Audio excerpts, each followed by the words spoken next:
Portanto, vede prudentemente como andais,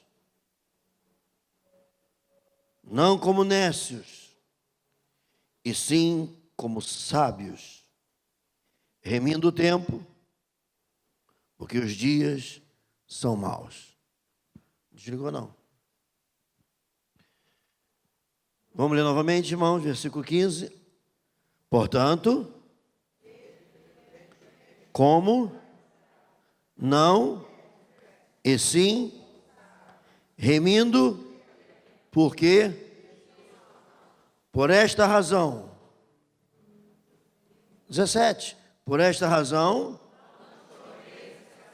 mas, amém. Querido Deus, nos colocamos inteiramente em Tuas mãos, Senhor.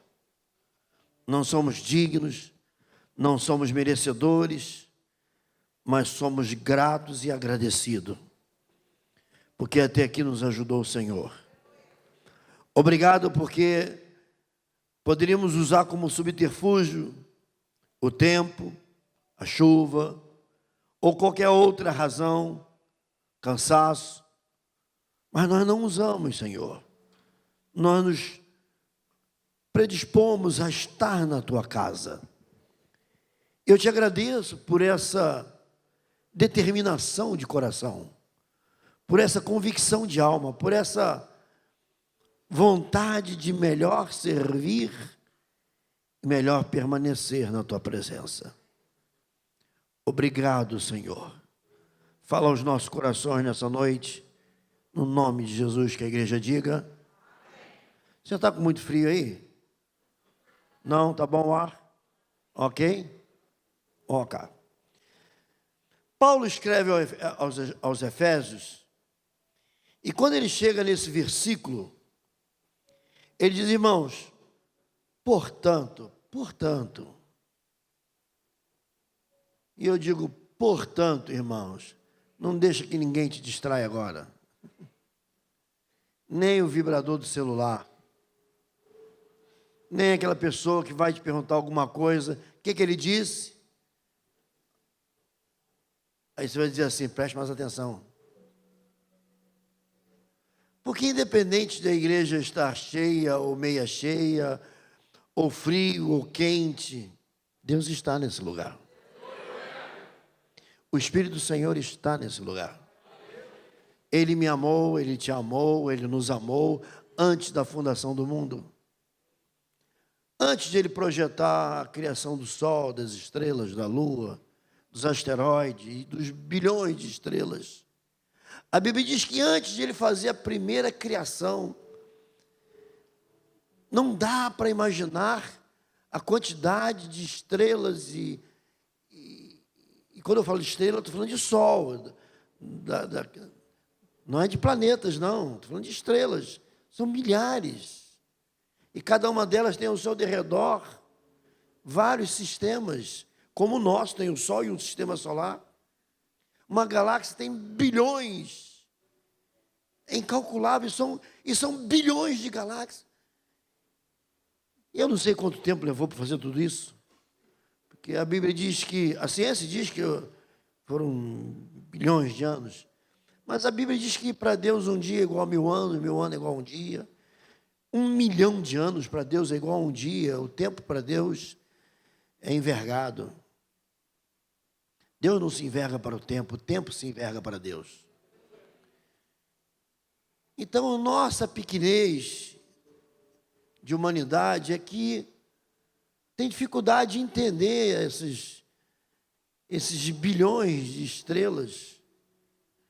E segundo os estudiosos, nós temos células no cérebro que parecem um universo, que são bilhões de neurônios e sinapses nervosas, em suma. Tudo que Deus faz, Ele faz com abundância. E esse Deus que antes de tudo isso fazer, te planejou, me planejou, nos planejou. Porque a Bíblia diz que Deus nos amou antes da fundação do mundo. Ele pensou em você antes de tudo que Ele já criou. Você é um projeto vivo de Deus. Você é um plano espetacular, magnífico. Você é um diamante lapidado por Deus e criado pelo Altíssimo. Pérola de grande preço. Você tem valor. Para Deus você não tem preço, você tem valor. E por que para Deus você não tem preço? Porque o preço que você poderia ter, Ele já pagou através do Calvário. Então hoje você não tem mais preço, porque já foi pago. Hoje você tem apenas valor. Deus te amou de tal forma que fez com que você tivesse valor. Para o governo federal você é apenas um número de CPF. Para o mundo internacional você é um número de passaporte. Para Deus você é um número das estrelas que Ele construiu para serem representadas por teu intermédio. Portanto, vede prudentemente, diz Ele, como andais, não como nécios, não como insensatos, porque você se desvaloriza quando você não enxerga o valor que tem. Você não dá importância a si mesmo porque você olha para onde não deveria, quando deveria olhar para onde deveria. E então, o coração daqueles homens dentro de um barco, à noite no mar, sendo vilipendiado com a força do vento e com a fúria das águas, temeroso porque não conseguirem chegar aonde o mestre havia mandado. O mestre disse: pegue o barco, atravesse e eu encontro com vocês lá.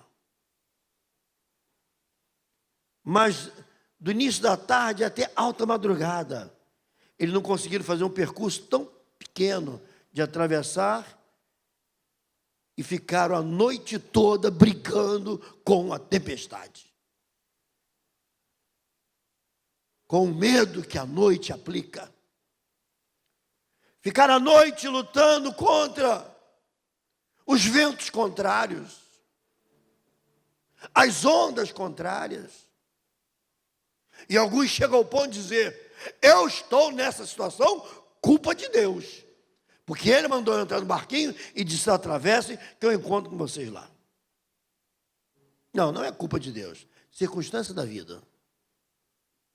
Ah, mas Deus sabia que aquele vendaval ia vir, sabia. Então por que Ele mandou eu entrar no barquinho? Para que você cresça, amadureça e aprenda a depender e confiar nele. Pois se Ele mandou e se Ele falou, lembre-se, as Escrituras nos ensinam: Deus não é homem que minta, nem filho do homem que se arrependa. Pois se Ele prometeu, Ele fará. E se Ele falou, Ele executará. Se Ele mandou pegar o barquinho em frente, por que discutir a ordem? E quando a pessoa tira o olhar de Deus e da sua palavra, ele passa a enxergar e ver apenas problemas. E mais problemas. O que eles deveriam fazer? Mediante a dificuldade que o mar apresentava, as forças contrárias, as correntes contrárias, talvez falta de vento para ajudar a velejar, estavam tentando vencer as oposições que se apresentavam, as dificuldades que se apresentavam, estavam tentando vencer os ventos contrários. Só que eles já passaram a olhar mais para os ventos contrários do que para a última palavra que Jesus disse: vão, atravessem o mar, que eu encontro com vocês lá. Esquecemos fácil. Nos apegamos ao problema no momento, no imediato. Olhamos para a circunstância de agora. Quando, se ao contrário andássemos pautando as nossas vidas em cima da última palavra de Jesus, não enfrentaríamos tais dificuldades. Ou se ela se apresentasse, não ficaríamos aterrorizados. Por quê? A última palavra de Jesus não foi de terror, foi: vão e atravessem, que eu encontrarei vocês lá. Se ele disse que vai te encontrar do outro lado, é porque você vai chegar do outro lado. Palavra dele.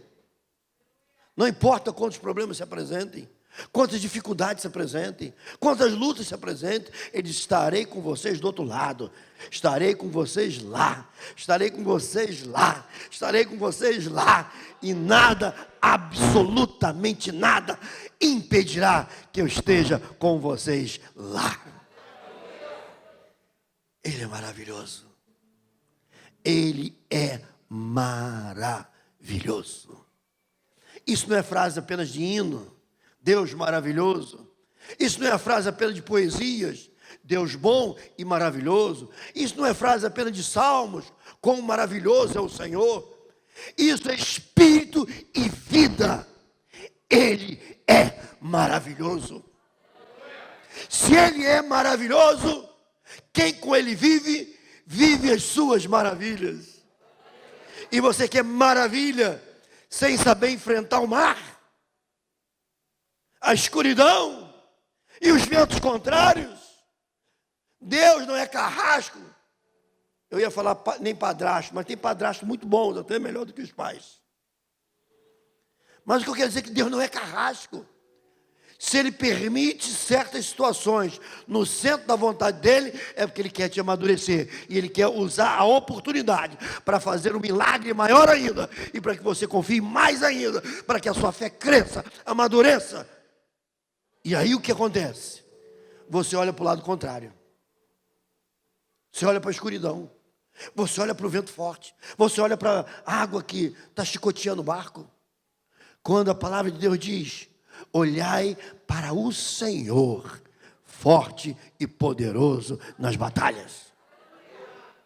Mas quando o olhar não está em Cristo, e se ele estiver em qualquer outro lugar, qualquer outra coisa parecerá semelhante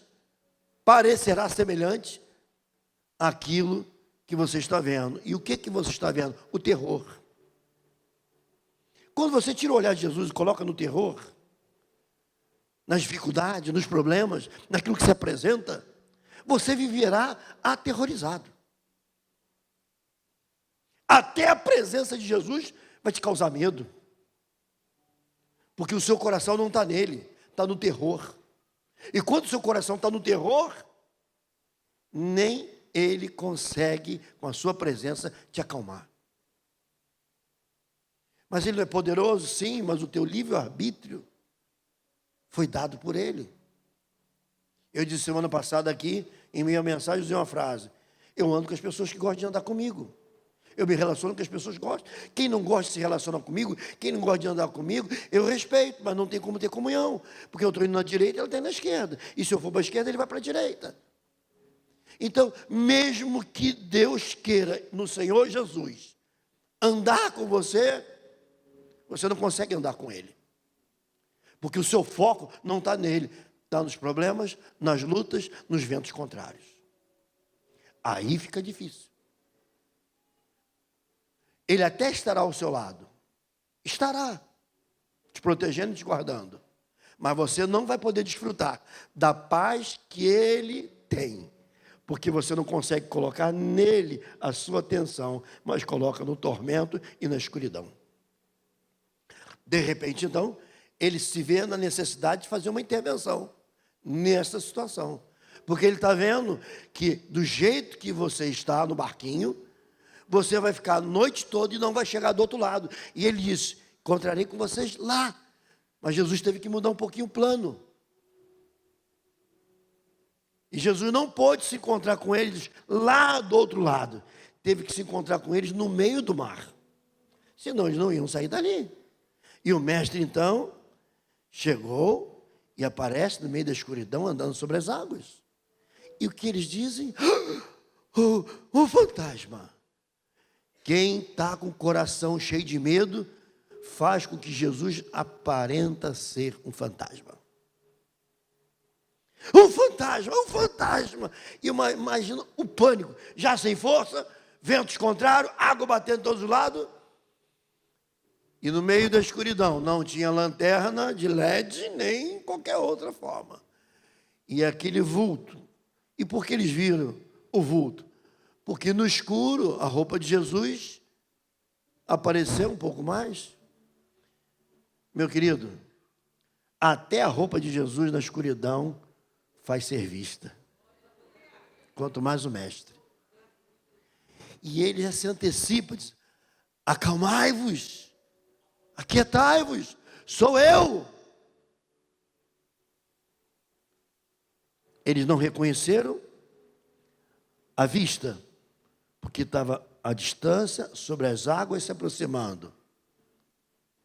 Mas reconheceram a voz. Acalmaram. E Pedro, muito impetuoso, disse: mestre, se és tu, manda que eu vá ao teu encontro. Pedro não deve ter prestado atenção, então ele queria ouvir melhor a voz do mestre. E Jesus disse: vem, Pedro. Sabe o que fez Pedro botar o pé nas águas e andar sobre as águas? A certeza de que era a voz do mestre. E sendo a voz do mestre, ele em si estava dizendo: eu não o vejo por completo, mas a voz é dele. E a voz dele, com a palavra dele, me dá segurança. Ouça aqui, não sei qual é o problema que você está passando, mas a voz dele, com a palavra dele, é o suficiente para te dar segurança no seu casamento, no seu trabalho, no seu relacionamento. Portanto, não sejam nécios, e sim sábios. Não seja imprudente, mas prudente. Coloca nele o olhar. Coloca nele a sua atenção. Coloca nele tudo aquilo que se é necessário. Portanto, sede prudente, como andais. Não como os insensatos, nécios, e sim como sábios. Não coloque Deus à prova naquilo que você já sabe que é Ele. Apenas coloque à prova aquilo que vai edificar a sua vida. Porque muitas vezes a covardia faz com que, ou o desejo de não obedecer, faz com que fiquemos a vida toda colocando Deus à prova, quando Ele já deu prova suficiente de que é Ele. Deu para entender? Se não deu, pega a gravação, que eu não lembro mais. Remindo o tempo. Aqui é que começa a nossa mensagem hoje. E é aqui que meu coração ficou estacado numa estaca. Está correta a frase. Cravado numa estaca. Quando eu parei nesse versículo 6, e ele diz: remindo o tempo, sejais sábios, remindo o tempo, porque os dias são maus. Irmão, Jesus disse: examinai as Escrituras, porque julgais nela terem a vida eterna, e são elas que testificam de mim. Ele diz: remindo o tempo, remindo o tempo, remindo o tempo, abreviando o tempo, enxugando o tempo, aproveitando o máximo o pouco tempo que temos, porque os dias são maus. Por esta razão, não vos torneis insensatos, mas procurai compreender qual a vontade do Senhor.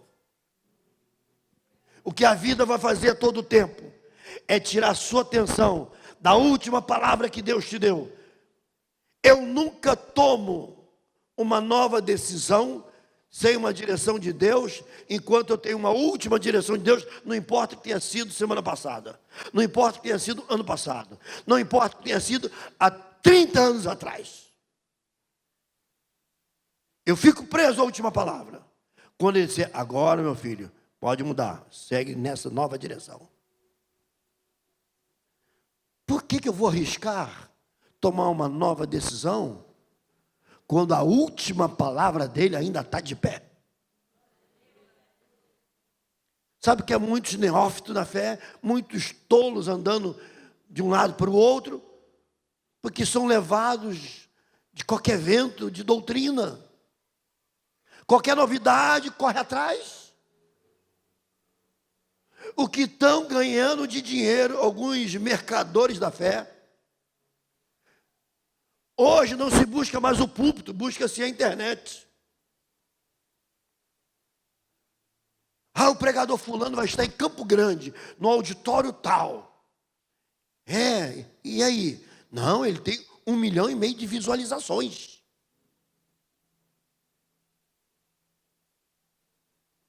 Então não é mais o Espírito Santo, é a visualização. Não é mais ir à casa do Senhor, adorar ao Senhor em espírito e verdade. Não. E o pior é que eles cobram ingresso para a pregação. E alguns que você vê que não passam de puras técnicas de... Eu não quero ofender os profissionais da área, mas tem muito coach. Não estou aqui ferindo quem trabalha na área, mas estou dizendo que tem muita gente usando de coaching para enganar os próprios escolhidos. Técnicas empresariais são boas, mas elas não são e jamais serão a verdade da palavra de Deus. E usar a palavra de Deus como técnica, o bom é que todos passarão pelo tribunal de Deus. Agora não seja nécio, não vá atrás do vento desse ou daquele.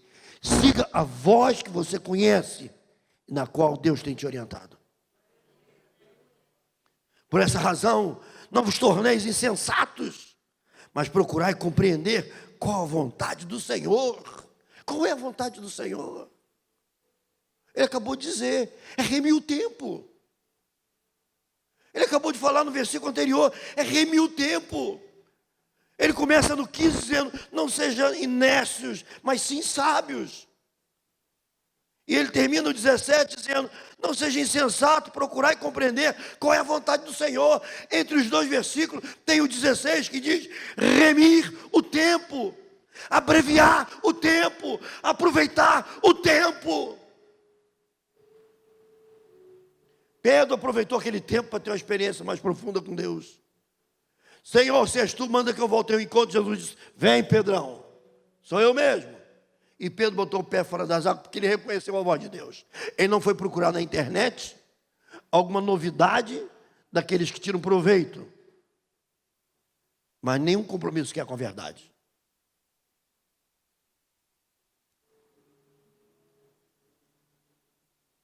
E Pedro andou sobre as águas. Mas ele afundou também, né? Porque ele não soube remir o tempo. Se ele soubesse remir o tempo, ele não teria afundado. Porque quando ele disse, mestre, se és tu, manda que eu vá ao teu. Mas a Bíblia diz que aproximando-se de Jesus, a força do vento das águas foram grandes.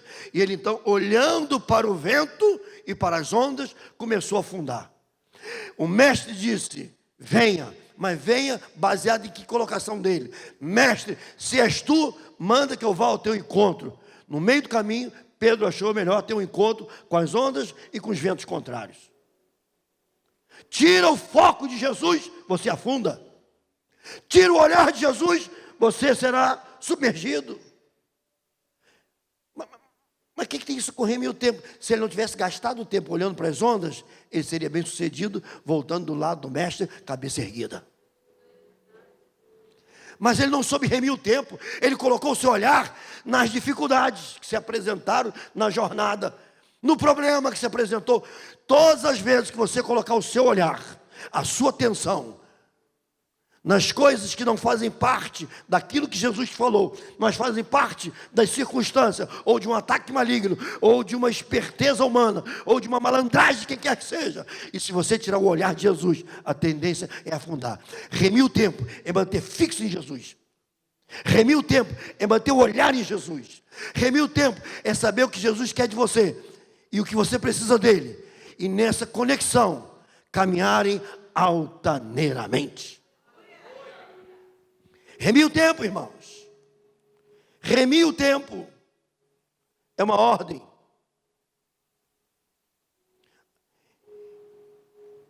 Em Apocalipse, Jesus diz assim, capítulo 1, versículo 3. O tempo está próximo. Ele diz, olha, o tempo está próximo. Paulo diz para remir o tempo. Jesus disse, o tempo está próximo. Se o tempo está próximo, significa o quê? Que as coisas que têm que acontecer na sua vida, dentro de um tempo, dentro de um espaço de tempo, terão que acontecer. E não atrapalhe, não seja contrário. Jesus disse, o meu tempo, em Mateus, ele disse, o meu tempo está próximo. Puxa, mas ele morreu tão novo, 33 anos. Poderia ter vivido tanto. Não, não poderia. Não poderia porque o plano de Deus encerrava aos 33. E aí é que entra a nossa história de hoje à noite. Não é o tempo distância, mas o tempo qualidade. Porque aos 33 anos ele disse, o meu tempo está próximo. Mas há uma outra passagem que ele diz, cumpri tudo que tinha que ser cumprido. Ele determina, para que fique claro, que nada atrapalhou o seu percurso. Ele cumpriu a sua missão. Ele encerrou a sua história, fazendo o que tinha que ser feito, curando quem tinha que ser curado, pregando para quem tinha que ser pregado, ensinando quem tinha que ser ensinado, visitando, chorando, abraçando, comendo ali, dormindo na grama, entrando no barco, andando sobre as águas, despertando a fé de cada um. Remir o tempo é viver o tempo que você tem que viver, vivendo como deve viver. Não se aventurando. Quem se aventura no segundo relacionamento, logo se aventurará num terceiro, num quarto, num quinto. Remir o tempo é ser sábio e sábia, é ter a inteligência de dizer, Senhor, a felicidade não está nas circunstâncias, está no meu relacionamento contigo. E quando o meu relacionamento contigo está restaurado, a felicidade vai se instalando progressivamente. Você pensa que o seu marido é a sua felicidade, ou a sua esposa, ou o seu filho, ou aquele trabalho? A felicidade está no relacionamento com Deus. O relacionamento com Deus é um estado de espírito. E quando esse estado de espírito é rompido, a felicidade vai se espedaçando, esfarelando-se.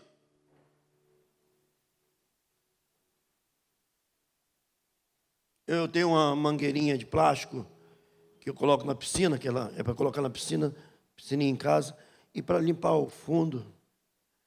Eu sempre deixo o cabo de limpar, eu deixo ela lá, fica dentro d'água. E vira e volta, eu tenho que comprar outra. Porque aquela mangueira não foi feita para ficar dentro d'água, ela foi feita para colocar e aspirar a sujeira e depois guardar. Mas ela fica ali na água, aí bate sol, cloro, água, sol, cloro. E em pouco tempo, quando eu pego, ela esfarela na mão. Porque a estrutura dela é frágil para ficar exposto ao cloro, ao sol, na água. Ela foi feita para ser usada e guardada, para ela ter durabilidade. Mas quando você usa de maneira errada, ou deixa no lugar de forma errada, e não cuida, vai se esfarelar mais rápido em menos tempo. Como é que está a sua vida? Está no lugar certo ou no lugar errado? Porque a felicidade, se é um estado de espírito, eu não tenho que buscar uma nova felicidade porque a primeira acabou. Se é um estado de espírito, eu tenho que restaurar o estado de espírito. Uma vez nós somos sabedores disso, é indiscutível, que todo ser humano é diferente um do outro, na sua fisionomia, na sua formação, na sua estrutura. Que não existe ninguém no mundo, ouça bem, não existe ninguém no planeta mais bonito que você. Não existe. Nem igual, para não ter competição. Porque Deus só fez você, e é mais nenhum outro. Não tem circunstâncias. Você foi feito por Deus, através do amor de Deus, para o amor de Deus, por causa do amor de Deus. Glória a Deus por tudo isso. Portanto, você é único.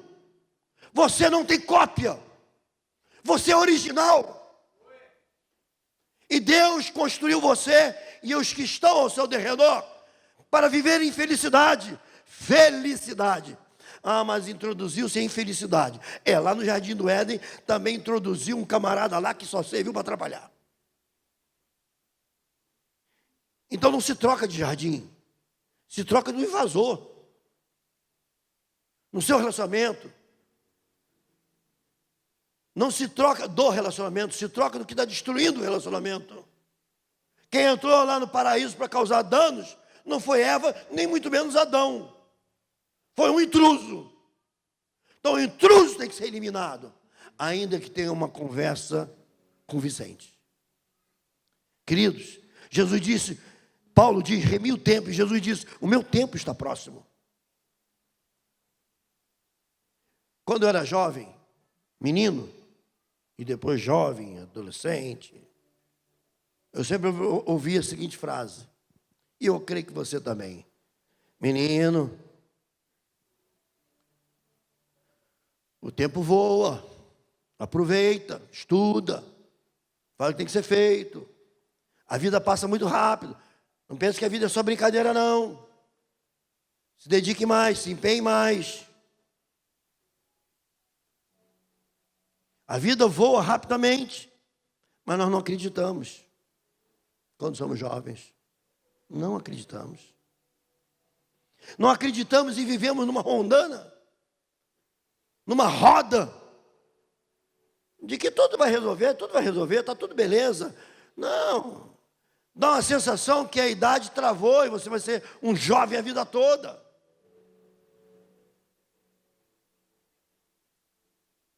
Lucas diz assim, vou usar só o finalzinho do versículo. Louco, esta noite te pedirão a tua alma. Essa noite pedirão a tua alma, disse Jesus. Eu tinha um amigo, quando me converti, 19, 20 anos. Eu até conversei com um pastor essa semana. Não, eu lembrei dessa experiência, desse amigo. E esse amigo meu, ele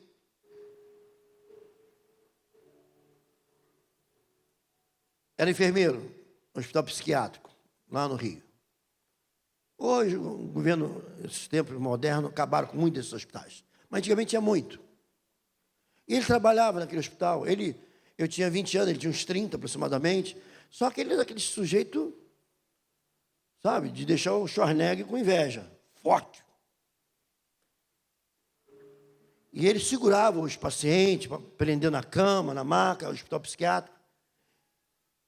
Os médicos colocaram os conectores e deram aquela descarga de choque. Hoje as pessoas não fazem mais isso. Mas a medicina naquela época, nós dávamos choque elétrico para acalmar os loucos. Aquele louco muito violento, nós botávamos os conectores no cérebro. E eu disse, o que te levou a ser enfermeiro e trabalhar com esse tipo de pessoas, esse tipo de tratamento no hospital? Porque eu fui vítima de lá. Eu trabalho no hospital que eu tive internado, em Botafogo. Isso, o diabo me pegava, eu quebrava tudo, me levava com camisa de força. E para me acalmar, você vê o meu corpo, como é que é, o meu tamanho. Para me acalmar só no choque elétrico. E me amarravam, e era muito choque. E ele dizia, irmão Ronaldo. Era muito choque que eu tomava. E era horrível. Até que eu conheci Jesus e fui liberto daquele demônio. E eu então me formei enfermeiro e vim trabalhar no mesmo hospital que eu fui internado. Porque eu sei que tem muita gente ali, muitas pessoas ali endemoniadas, tomando choque e dá uma dor danada. E ele usava uma expressão assim, eu amo meu Senhor Jesus. Meu desejo é estar com meu Senhor Jesus. Mas ele falava isso com tanto desejo, com tanta vontade, que eu disse, cara, vai ter muito o que fazer. Sim, eu quero fazer a obra do Senhor enquanto eu estou aqui. Mas se depender de mim, hoje eu já estava com Jesus. E sempre que eu encontrava, era a mesma coisa que ele falava. Até que um certo dia, recebemos um telefone pela manhã, que ele havia falecido. Eu falei, mas como? O que aconteceu? Acidente? Carro? Não. E a esposa dele então contou. Que ele chegou da igreja, ela já estava deitada, ele dobrou o joelho no pé da cama, como era de praxe, de costume. leu a palavra de Deus, alguns salmos, algumas passagens bíblicas, orou durante um tempo e depois deitou ao lado dela e dormiu.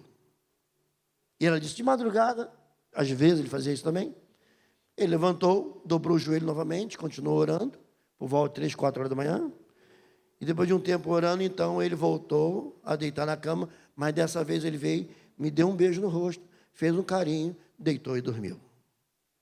E de manhã, quando eu acordei, que eu balancei ele, ele já não estava mais. Ela não era muito firme na fé, mas ouviu, enquanto ele existiu, ouviu a pregação do Evangelho. Ele falou para ela. E eu fiquei um pouco chocado, assim, meu Deus do céu. Mas depois eu me consolei, porque o médico não tinha o que dizer, não sofreu sinais de infarto, não tinha nada. O médico colocou apenas que o coração parou. O coração parou, só escreveu isso. Um rapaz saudável. Uns 30 anos aproximadamente. Jesus foi 33 aproximadamente. A minha pergunta é, como você tem remido o seu tempo? Como você tem remido? Porque Jesus disse, louco, esta noite te pedirão a tua alma. Como você tem enfrentado o tempo que Deus tem te dado para viver? Qual é o seu relacionamento com o tempo e com Deus? Quando você pensa que tem somente uma vida para viver e somente uma história a realizar, o que fazer? Aí o tempo passou. O tempo está se esgotando. Os tolos dizem que o tempo é longo, mas não é verdade. 365 dias, um ano, para mim e para você. Quase 50 semanas, para mim e para você. 12 meses no ano, para mim e para você. 24 horas por dia, para mim e para você. E 1440 minutos por dia, para mim e para você. A pergunta é, você está remindo o tempo? Ou está sendo nécio? Quando você não analisa com calma isso, você desperdiça tempo. Todos recebem a mesma quantidade de tempo. Todos. Não há diferença. Quando você pensa que só tem uma vida e curta para passar e vivê-la e logo terminará. Portanto, deveríamos anotar todas as nossas prioridades. Se eu fosse você, anotaria todas as prioridades. E ficaria comprometido com elas. Porque Jesus cumpriu toda a sua missão em 33 anos. Nosso irmão lá, em 30 anos. Alguns em 60. Mas agora, irmãos, é o tempo. O que fazer com ele? Como utilizá-lo? Como entendê-lo? Agora é o tempo certo. Para quê? Para fazer avaliação de como a vida está. Agora é o tempo aceitável para fazer e para realizar o que tem que ser feito. A cada dia que vivemos, não é um dia mais na eternidade, é um dia menos na sua história. Então não desperdice tempo, mas aprenda a remir o tempo, aproveitar o tempo o máximo na sua totalidade. É agora que devemos fazer o que tem que ser feito.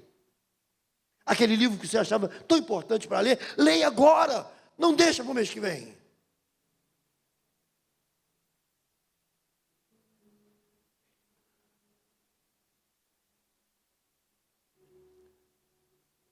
Aquela viagem que você queria tanto fazer e há muitos anos você sonha em fazer, que você prometeu à sua esposa, ou que prometeu ao seu marido, ou ao seu filho. Tenta juntar um pouquinho mais de dinheiro. Se tem condições agora, faça. Faça. Deixa Deus renovar a sua vida, família. Não, mas eu estou juntando para... Por quê? Por quê? Por quê? Não, eu estou juntando para que quando a coisa ficar pior... Quem vive com Deus, a coisa nunca fica pior. Você passa por cima do mar, com ou sem tempestade. Porque se Jesus está dentro do barco ou fora do barco, o importante é que Ele está ao seu lado.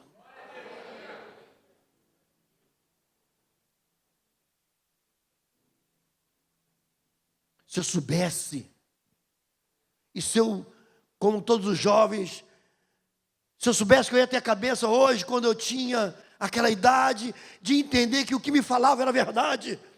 Meu jovem, aproveite o tempo. Eu teria feito aquele curso que eu não fiz. Eu teria levado aquele projeto que eu não levei à frente. Eu teria realizado tantas outras coisas que eu deixei para lá, achei que tem tempo. Mais à frente, mais à frente, mais à frente. E quando chegou mais à frente, não havia mais condições. Então, dê aquele abraço que você quer dar àquela pessoa e fica protelando. Diga a ela, me perdoa. Ou diga, esqueçamos tudo, vamos avançar. Vamos orar junto. Faça aquela visita. Perdoa aquele seu pai, a sua mãe, ou a sua filha, o seu filho, que foram demasiadamente mal criados. Vamos aprender a remir o tempo. Ah, se eu pudesse ter pregado aquela mensagem que eu tanto sonhei em pregar. A carta que eu gostaria de escrever. Aquela pessoa pedindo a ela desculpa, perdão, ou enviando o perdão e a reconciliação. Não gaste tempo com ódio. Não gaste tempo com a escravização da alma. Não mantenha uma alma escravizada. Não, mas ela merece. Não, a sua que eu estou falando. Porque quem não perdoa tem uma alma escravizada. É como tomar veneno de rato, esperar que o rato morra. Quem vai morrer é você. E perdoar não é consertar, é esquecer, é passar a página, é avançar daí em diante. Remir o tempo é saber viver o tempo. Portanto, não gaste tempo com ódio. Ele mantém a alma escravizada. Maltrata você e maltrata os outros. Talvez não haja muito tempo para você aproveitar.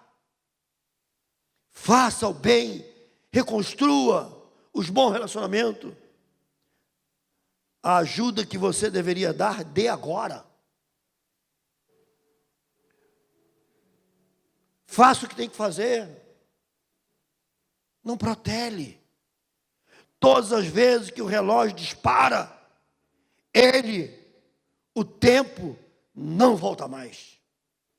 Pode não haver um amanhã para mim, nem para você. E você está esperando o quê para melhorar a situação?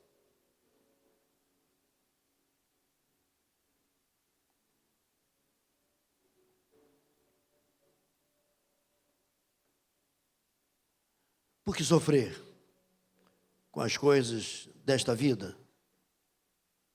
Tudo vai perecer. Preservemos o que é de melhor, de mais importante, a vida com Deus e com quem amamos.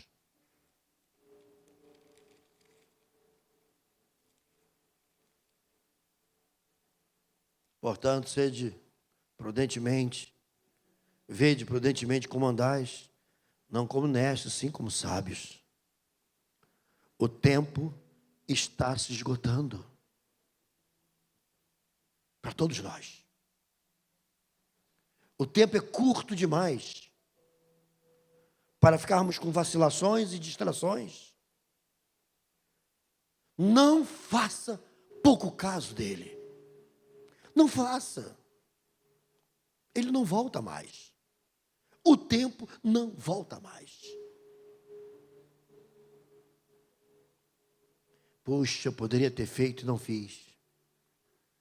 Poderia ter dado aquele sorriso e não dei. Poderia ter estendido a mão e não fiz. Poderia ter dado um abraço silencioso e não dei. Poderia ter feito tantas coisas. E deixei para depois, o depois nunca chegou.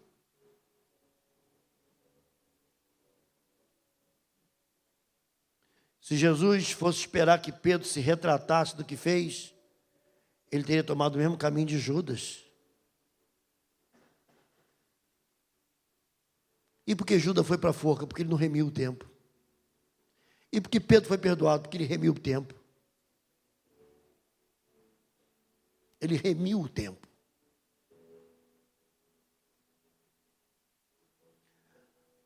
A minha vida pode estar extinguindo. E a sua também. Por que deixar para depois o que tem que ser feito agora?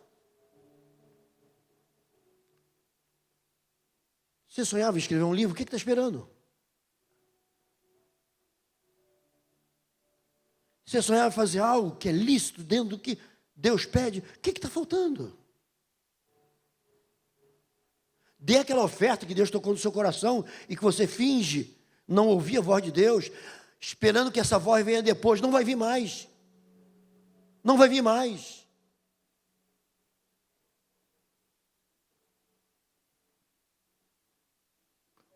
O tempo se esgota.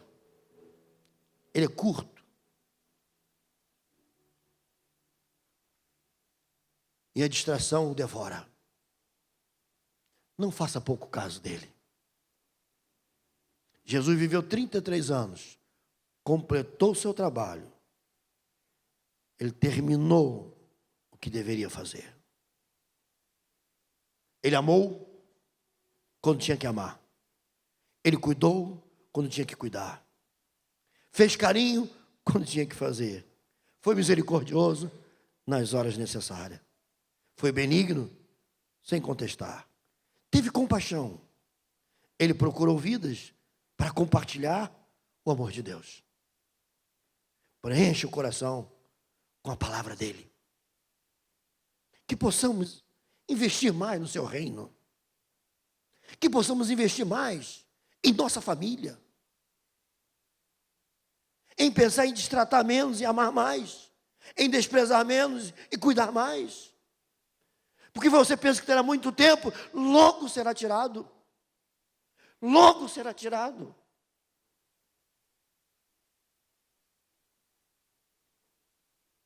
E aí será tarde demais. Há um rei que Deus disse, serás levado. E ele foi para a presença do Senhor e chorou copiosamente e apresentou o seu currículo, Senhor. Fui íntegro, fiz isso, fiz isso, fiz isso. E Deus então voltou atrás e disse, te darei mais tantos anos de vida. Se não me engano, 15 anos. Eu jamais queria ouvir um negócio desse. Jamais gostaria de ouvir um negócio desse. Mas a gente nem sempre ouve aquilo que quer.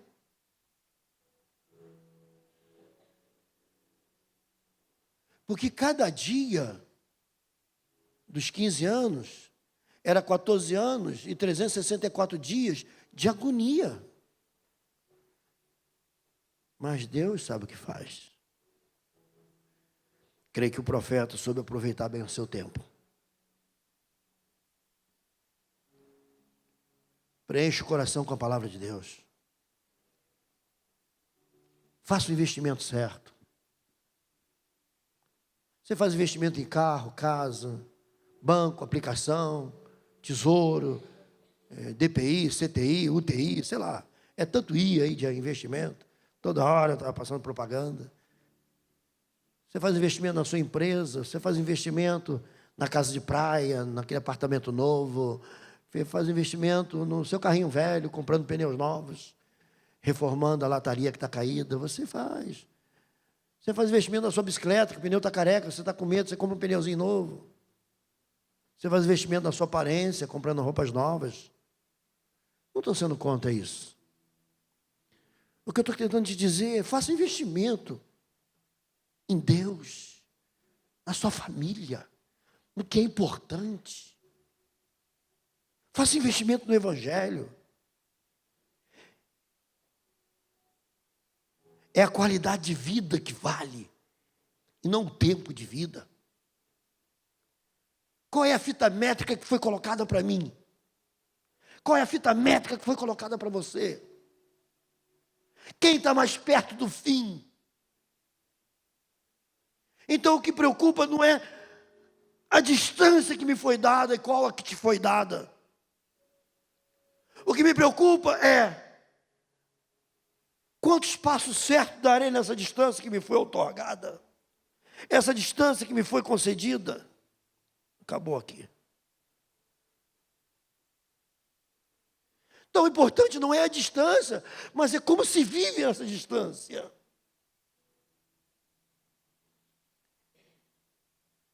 Eu não vou dizer que Deus contorce na cama, de gemido por você, porque Ele não dormita e nem dorme o guarda de Israel. Ele está 24 horas de plantão por nossas vidas. Mas eu quero dizer a você,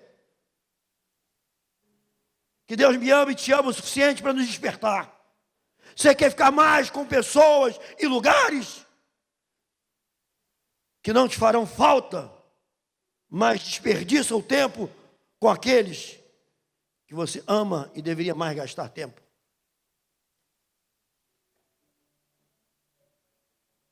Portanto, eu encerro dizendo o seguinte: não se preocupe com a distância do tempo. Preocupe-se com a qualidade do tempo. Não é quanto tempo se viverá, mas é como viverá-se o tempo que te for concedido.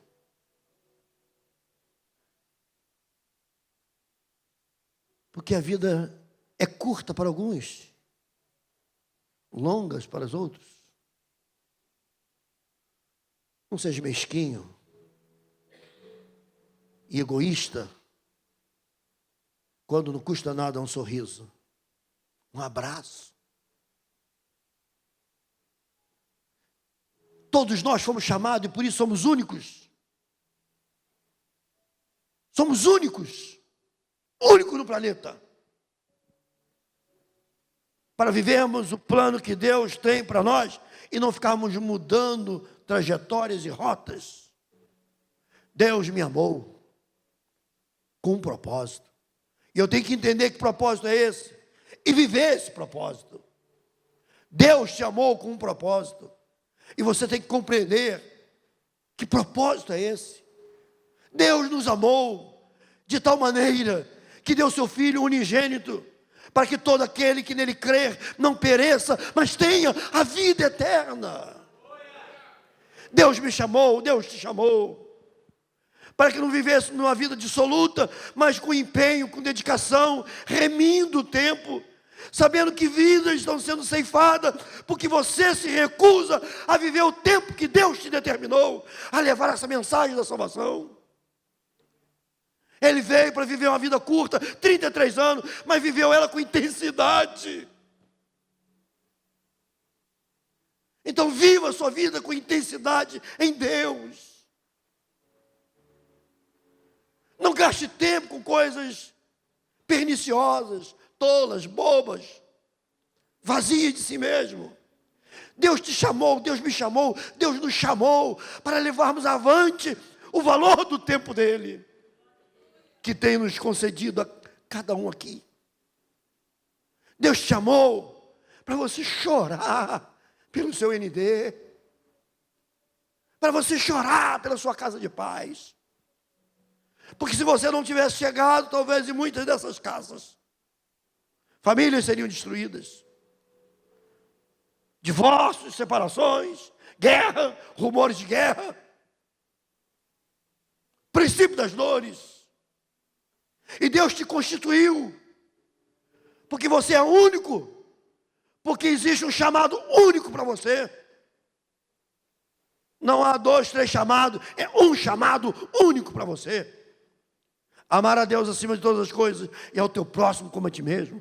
Amar a Deus acima de todas as coisas é buscar em oração, em comunhão e conhecimento da palavra. E amar o seu próximo como a ti mesmo é levar a ele aquilo que você buscou em Deus. Levar para o seu próximo o Cristo que você conheceu. Levar para o seu próximo o Deus que você aprendeu a conhecer.